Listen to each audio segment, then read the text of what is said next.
A segunda turma do Supremo Tribunal Federal retomou hoje o julgamento sobre a imparcialidade do então juiz Sérgio Moro no caso do triplex do Guarujá. Quando o placar estava empatado em 2-2, o ministro Nunes Marques pediu mais tempo para analisar o processo e provocou o adiamento da decisão. Ainda não há nova data para a retomada do julgamento. A sessão desta terça-feira se deu 24 horas depois de o ministro Edson Fachin anular as condenações de Lula pela Justiça Federal do Paraná. Ontem, quando decidiu que as ações contra o ex-presidente Lula deveriam sair de Curitiba e seguir para a Justiça Federal do DF, o ministro Edson Fachin também afirmou que estavam sem efeito todos os outros pedidos relativos ao caso no STF. Inclusive o habeas corpus que pede a suspeição do então juiz Sérgio Moro. Mesmo assim, o ministro Gilmar Mendes, que preside a segunda turma do STF, decidiu levar o caso a julgamento. Ele invocou o artigo 96 do Código de Processo Penal, que estabelece que a alegação de suspeição de um juiz tem preferência sobre qualquer outra. Fachin ainda tentou adiar a sessão ao apresentar um pedido ao presidente do Supremo, Luiz Fux, que não se manifestou. Deixou que a decisão ficasse por conta da segunda turma. No início da sessão, Fachin apresentou o pedido diretamente a Gilmar Mendes. Argumentou que a defesa de Lula entregou novos fatos, incluindo as mensagens apreendidas da Operação Spoofing.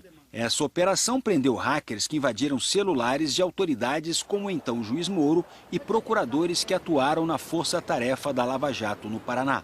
Fachin afirmou que os ministros precisariam analisar esses dados e reafirmou que a decisão de ontem anulou todos os recursos da defesa de Lula no Supremo. Na data de ontem, em 8 de março, deferi na ordem de habeas corpus 193726, ordem para declarar a incompetência da 13ª Vara da Seção Judiciária de Curitiba para o processo e julgamento das ações penais. Declarei como corolário e por força dos atos decisórios praticados nas respectivas ações penais, inclusive os recebimentos das denúncias, a nulidade. E considerada a extensão das nulidades reconhecidas, também declarei, com fundamento expresso no regimento interno, artigo 21, inciso 9, a perda de objeto das pretensões deduzidas em inúmeros habeas corpus e várias reclamações. Dentre os habeas corpus, entendi pela perda do objeto deste habeas corpus 164493.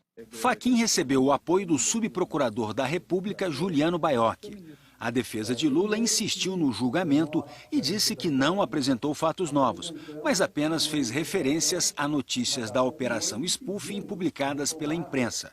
Gilmar Mendes discordou de Fachin. Disse que o caso já estava há 2 anos no STF, que a segunda turma já havia votado antes por seguir com o julgamento e que a suspeição de Moro tinha precedente sobre a incompetência da Justiça Federal de Curitiba.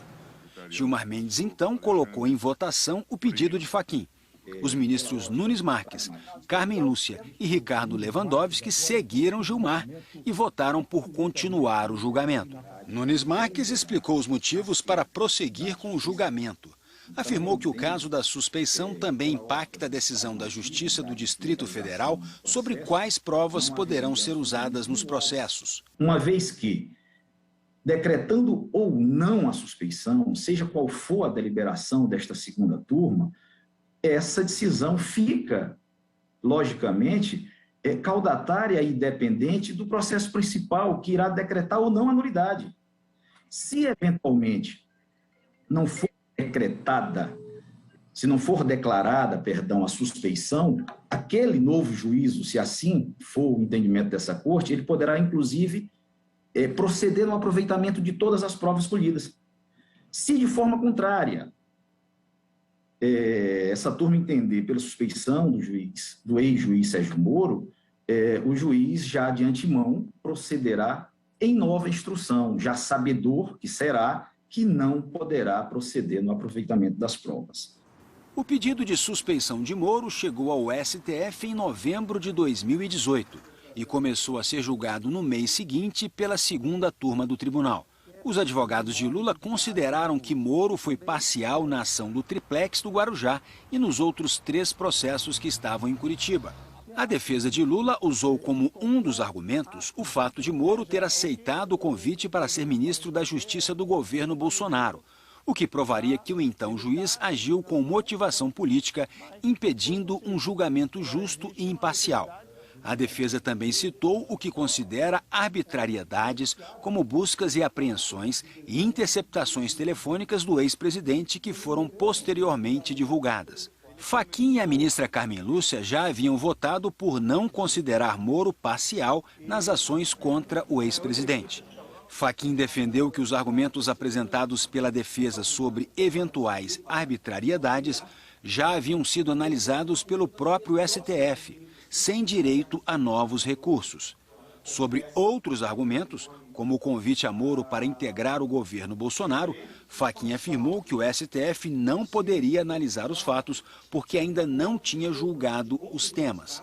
E, por fim, não viu ilegalidades nas decisões de Moro. Na época, a ministra Carmen Lúcia também votou pela rejeição do pedido da defesa de Lula. Como Fachin, entendeu que os atos de Moro durante os processos já haviam sido confirmados em várias instâncias da Justiça e que o fato de Moro ter aceitado o convite para ser ministro não seria, por si só, prova suficiente para afirmar sua parcialidade e que haveria necessidade de uma análise mais aprofundada de provas, o que é possível através de um pedido de habeas corpus. Gilmar Mendes pediu vista e suspendeu o julgamento até trazer de volta a pauta hoje.